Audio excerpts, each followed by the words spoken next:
Hello, my name is Don Henderson, and I would like to read from my sample translation of Ulrike Ulrich's marvelous novel, Während wir feiern, or While We Were at the Party, published by Berlin Verlag. This novel takes the structure and style of Virginia Woolf's Mrs Dalloway as its inspiration. The author builds on that foundation in a unique way to form an engrossing story of pointed social criticism.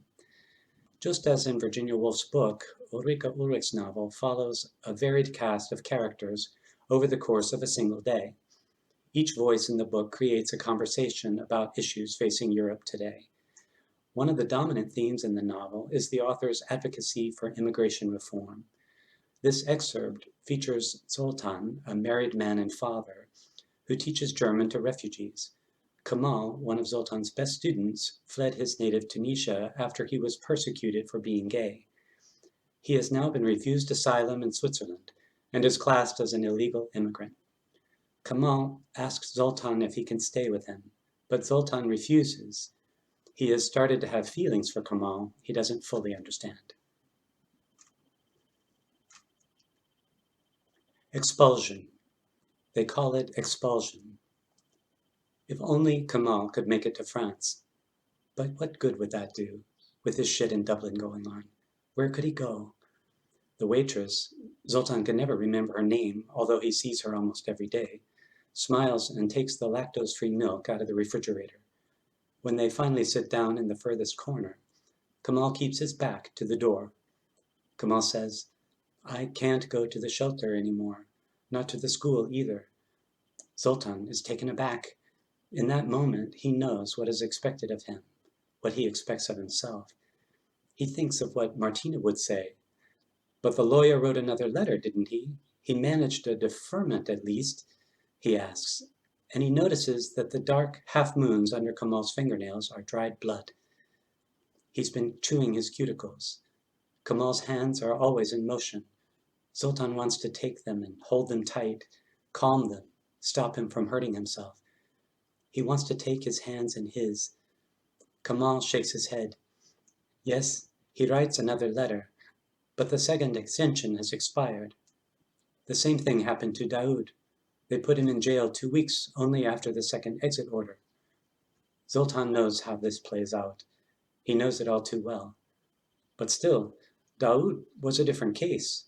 With him, everyone knew the outcome would be negative, that he would be expelled.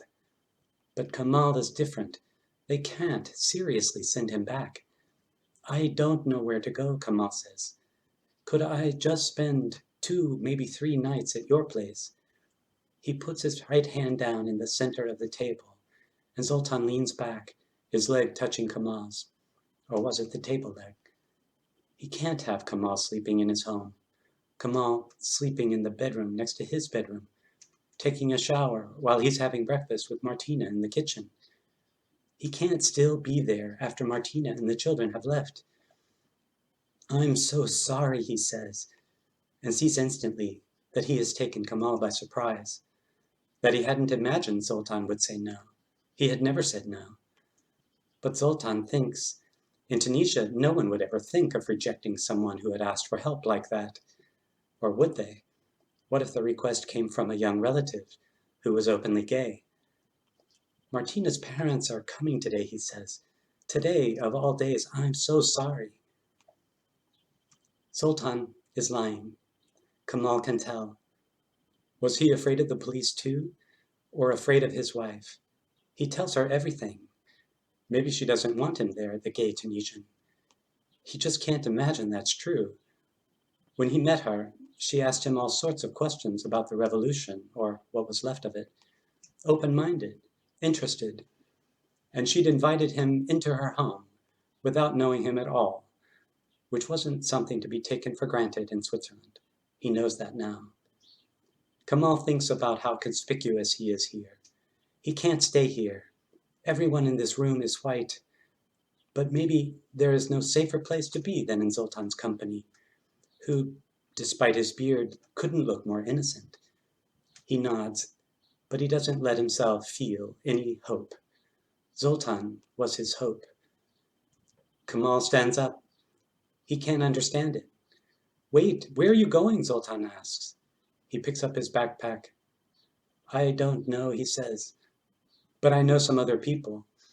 Of course he knows other people, but most of them are in a shelter too, in bunkers with guards, or he doesn't trust them. Since Daoud left, Zoltan is his only real friend. Zoltan is pulling bills out of his pants pocket, 200s. Go to a hotel, somewhere inconspicuous. Don't go near Langstrasse. But he doesn't want to take the money.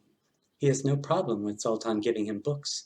He doesn't have a problem with Zoltan paying when they go to some chic cafe, because that's where Zoltan wants to go. Every third time they meet for a lesson together, they go to Hassan's, and Kamal pays for the tea, the best tea in the city. I have to go, Zoltan says, as disheartened as if he were the one on the run. Please, go to a hotel, and I'll call you. Kamal takes the money, and Zoltan hugs him, holds him so tightly it's uncomfortable. Zoltan doesn't always know where his body starts and where it ends. Thank you, Kamal says, and leaves. Thank you for listening.